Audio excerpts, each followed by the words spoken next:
porque contigo yo estaré. Donde vas a anunciarte, porque tu boca yo hablaré.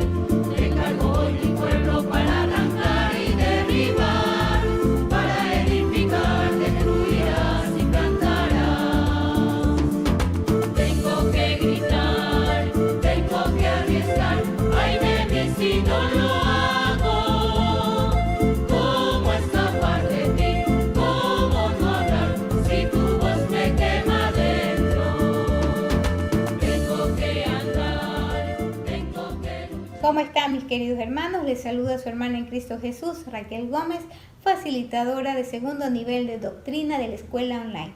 Antes de iniciar, te invito a que te unas conmigo para hacer la oración a San José, ya que estamos en este año jubilar. En el nombre del Padre, del Hijo y del Espíritu Santo. Amén. Salve, custodio del Redentor y esposo de la Virgen María. A ti Dios confió a su Hijo, en ti María depositó su confianza. Contigo Cristo se forjó como hombre. Oh bienaventurado José, muéstrate, Padre, también a nosotros y guíanos en el camino de la vida. Concédenos gracia, misericordia y valentía y defiéndenos de todo mal. Amén. En el nombre del Padre, del Hijo y del Espíritu Santo. Amén. Bien, mis queridos hermanos, vamos a iniciar este encuentro. Hoy vamos a hablar acerca de los símbolos y los géneros literarios con que escribieron los 4 evangelistas. Vamos a iniciar con los símbolos de acuerdo a cómo aparecen en el orden en los evangelios. Mateo se simboliza como un ángel, un hombre con alas, porque su evangelio comienza con la lista de los antepasados de Jesús, el Mesías. Esta lista es de gran valor para este evangelio porque representa a Jesús como hijo de David, el más importante de los reyes, e hijo de Abraham, padre del pueblo de Dios. Mateo quiere afirmar que Jesús lleva a la perfección a su pueblo. Esta lista de mensajes tiene 3 periodos y cada periodo se compone de 14 generaciones. Pues las mujeres también juegan un papel importante en esta genealogía. Se trata de Tamar, Rahab, la mujer de Urías, y María. Son mujeres comprometidas con la justicia, por eso Mateo las incluye en la lista. Marcos se simboliza como un león, porque su evangelio comienza con la predicación del Bautista en el desierto, donde había animales salvajes. Su evangelio fue el primero en escribirse en la década de los años 60 después de Cristo y sirvió como texto de catequesis para los que se preparaban para recibir el bautismo. Es el evangelio más corto y el hecho de que comience presentando a Juan Bautista en el desierto es muy importante. ¿Por qué? Para el pueblo de la Biblia, el desierto representaba, entre otras cosas, el lugar donde se fraguaban los nuevos proyectos. Esto es lo que hizo el pueblo de Dios cuando salió de la esclavitud de Egipto. Juan Bautista se da a conocer en el desierto, lo que pone de manifiesto que está preparando al pueblo para la gran novedad que supone la vida y las prácticas de liberación de Jesús. Tenemos a Lucas. Se ha simbolizado mediante un buey o un toro porque su evangelio comienza con la visión de Zacarías en el templo, donde se sacrificaban animales como bueyes, terneros y ovejas. El evangelio de Lucas comienza y termina en el templo. Los hechos de los apóstoles constituyen la segunda parte del evangelio de Lucas. Si en el evangelio encontramos el camino de Jesús, en los hechos de los apóstoles tenemos el camino de las comunidades que siguieron a Jesús. El libro de los Hechos termina llegando cuando Pablo va a Roma, ciudad que para Lucas representa los confines del mundo. El Evangelio de Juan se simboliza como un águila, la mirada dirigida al sol, porque su Evangelio se abre con la contemplación del Jesús Dios. El Evangelio de Juan fue el último en aparecer y no se escribió en pocos días. Lo escribieron los discípulos de Juan. Una de las características del Jesús del Evangelio de Juan es esta: el Maestro nos conoce a cada uno de nosotros mejor de lo que nos conocemos nosotros.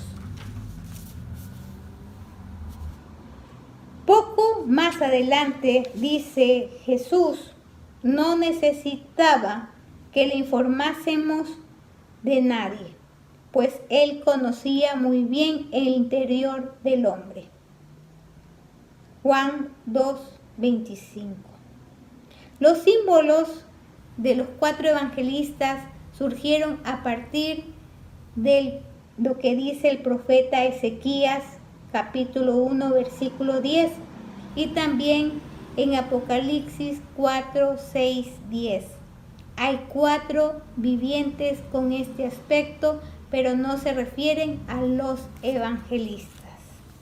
Bueno, esto es en cuanto a la simbología. Ahora vamos a hablar acerca de los géneros literarios. Nosotros sabemos que la Biblia está escrita en género narrativo, sabiduría, poesía, profecía, ¿no? Tenemos los evangelios, las epístolas y Apocalipsis. Pues vamos a hablar esencialmente acerca de los evangelios. ¿En qué género están escritos o qué utilizaron los evangelistas? Lo más destacado de los evangelios es que nos informan sobre la persona y la obra de Cristo. Como la mayoría, sus contenidos dedicados a los 3 años de su ministerio público. El título Evangelio, que significa buenas noticias, y se tomó de la palabra griega usada para designar el mensaje de salvación en Cristo. La forma principal es narrativa o histórica. Es verdad que la enseñanza y los discursos de Jesús reciben tanto espacio como los eventos narrativos, pero la historia general es el marco dentro del cual la enseñanza de Jesús da lugar. La trama de la narrativa en los evangelios es episódica, más que una sola línea de acción continua, y la naturaleza fragmentada del material es resaltada aún más debido a la brevedad de las unidades. Toda una serie de géneros narrativos específicos, tipos, aparecen en los evangelios. Varios patrones dan unidad a los evangelios, incluidos los siguientes. En el centro de todo está la persona y obra de Jesús. En los círculos concéntricos alrededor de Jesús encontramos en orden de prominencia ascendiente. Primero, el grupo de seguidores conocido como los discípulos. Segundo, el establecimiento religioso, con frecuencia llamado los fariseos o los escribas. Y tercero, la gente ordinaria, algunas veces una multitud de observadores, algunas veces individuos específicos. Aunque el ordenamiento del material es parcialmente temático, por ejemplo, las parábolas de Jesús juntadas en una unidad extendida, la organización es más o menos cronológica y todos los evangelios dedican la mayor parte de su contenido al juicio, a la crucifixión y a la resurrección de Jesús. Los evangelios combinan 3 ingredientes principales: las enseñanzas y predicación de Jesús, lo que Jesús dijo y enseñó; las acciones de Jesús, lo que Jesús hizo; la respuesta de la gente a Jesús, lo que otros hicieron. El objetivo principal de los autores de los evangelios es la persuasión. Su meta es constatar e interpretar los acontecimientos de la vida de Jesús y su enseñanza. No es meramente biográfica o histórica. Los evangelistas son creyentes en Jesús que quieren ver a sus lectores creer en el Salvador también. Bueno, hermanitos, sabemos el género literario, ¿no? Sabemos que los evangelios, como indica, es histórico, pero se centra en la obra de Cristo, en sus enseñanzas. Y para esto vamos a hacer una tarea. Vamos a leer el Evangelio de Lucas, capítulo 18, versículos 19 y 20. Ahí vamos, una vez que hemos leído los dos versículos, vamos a hacernos 3 preguntas. ¿Hay alguien que aprende algo? ¿Qué es lo que esta persona aprende? Segundo, ¿qué nos revela este pasaje sobre quién es Jesús y lo que vino a hacer en el mundo? Tercero, ¿qué enseñanza este pasaje sobre ser un seguidor de Jesús? ¿Qué te enseña este pasaje sobre ser un seguidor de Jesús? ¿No? Esto tenemos como tarea. Sabemos que es histórico, pero también está la enseñanza que nos da cada uno de los evangelistas. Nos enseña lo que Jesús hizo, lo que Jesús predicó, los milagros, las parábolas, ¿no? Se centra no solamente en la forma narrativa, sino también doctrinal, porque también Jesús nos enseña. Entonces, mis queridos hermanitos, ha sido un gusto compartir con ustedes este encuentro.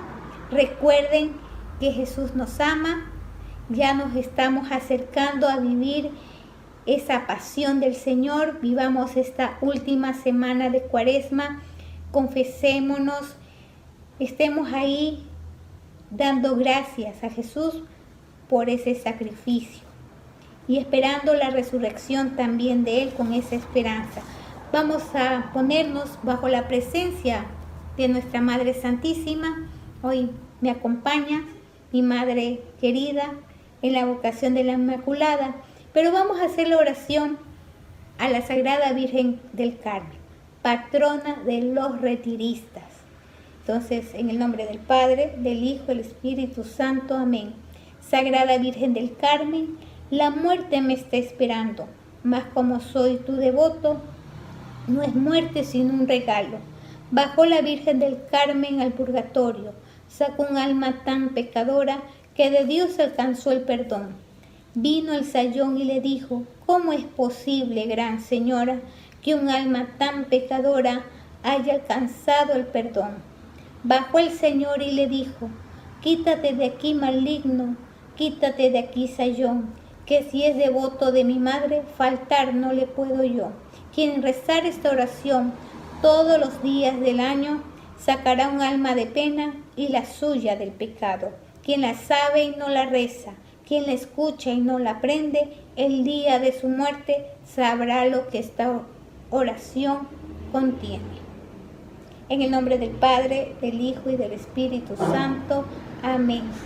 Nos vemos, queridos hermanos. Que Dios los acompañe siempre. Sonría, que Jesús nos ama. Tengo que gritar.